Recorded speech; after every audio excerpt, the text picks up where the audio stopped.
funny. He goes, he was from Canada. He goes, you know what you call, rednecks, we call newfies.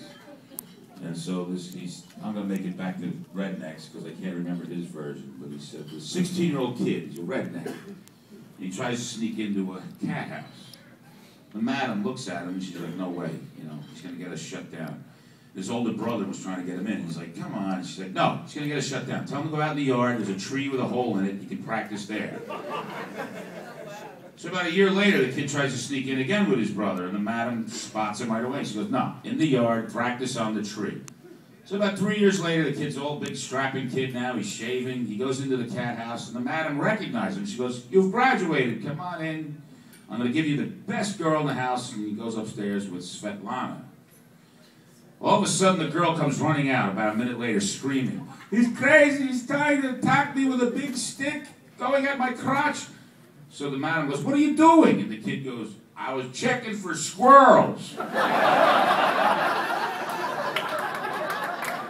Minnesota guys, they know exactly what I'm talking about.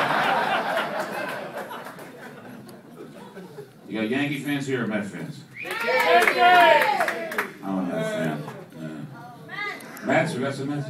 It's 6-0. The Mets are getting their ass kicked. Oh, it's 9-1. Thank you. Thank you, Kurt Gowdy Jr., for jumping right in there. It was 6-0 when I came in here waiting for this. You know what it is? Growing up as a kid, I always noticed subtle differences between the Yankees and the Mets. I remember the first time I went to Yankee Stadium, I looked out at center field. There was Monument Park, right? Beautiful plaques and statues. 2 weeks later on a Cub Scout trip, I went to Shea for the first time. I looked out at center field. There was Joe Pignatano's tomato plants. It's the same thing again. Go to Yankee Stadium, yell out Raul. You're cheering for Ibanez, right? The left fielder. Go to Citi Field and yell out Raul. They start a wave in the bleachers. There's a lot of Mets. There's a lot of Spanish at the Met games. That's all I'm saying. When the Mets play a doubleheader, you can't get a dish washed in the Metropolitan area.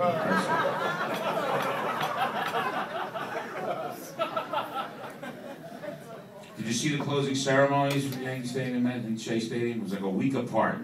They closed Yankee Stadium. They had every living Hall of Famer, star-studded affair. A week later, they closed Shea. They had 45 ex-Mets representing 45 years. They had them line up on the third base side and the first base side, and they each took turns touching home plate for one last time. Problem is, for some of them, it was the first time. But I couldn't help noticing Dwight Gooden, Darryl Strawberry, Keith Hernandez, they were all standing next to each other on the third base side, so it was good to see them share a line one last time.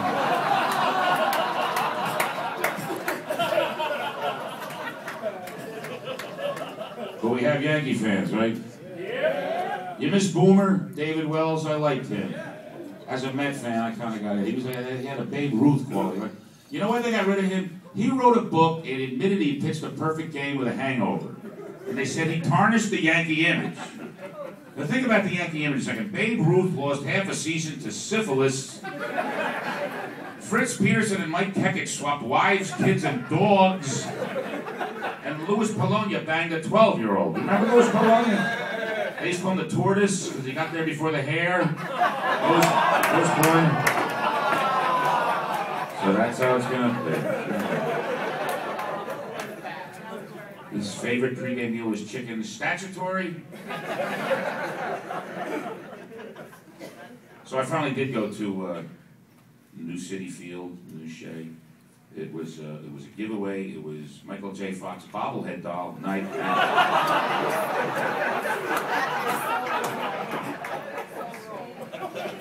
You know what? At least he knew when to retire from the public eye.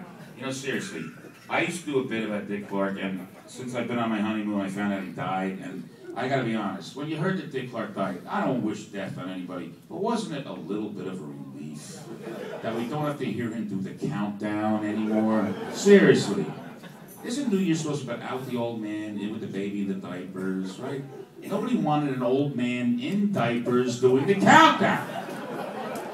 Every year it was Ryan Seacrest, and now an American institution, Dick Clark with the countdown. 14, 9, February, I have to make.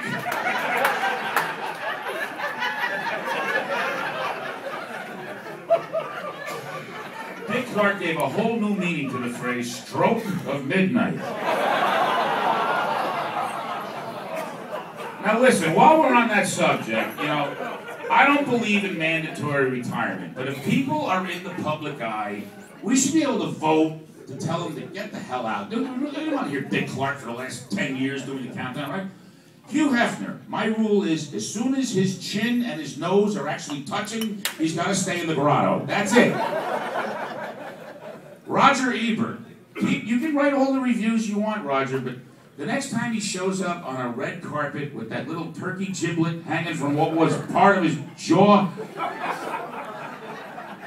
it's a little rough, isn't it? I'm sorry. The new movie that just came out, it begins with a P. It's like the Prometheus. Thank you. Prometheus. He actually, it said in the paper, he gave it 2 thumbs up. And I'm thinking, well, how do they know for sure, you know? Maybe he was just trying to signal the nurse. I'm going to burn for this. You're not even laughing. Thanks a lot. Right around now, a lot of you are just staring at the size of my head. I can sense that. You know what it is? When I was a little kid, I had a big head.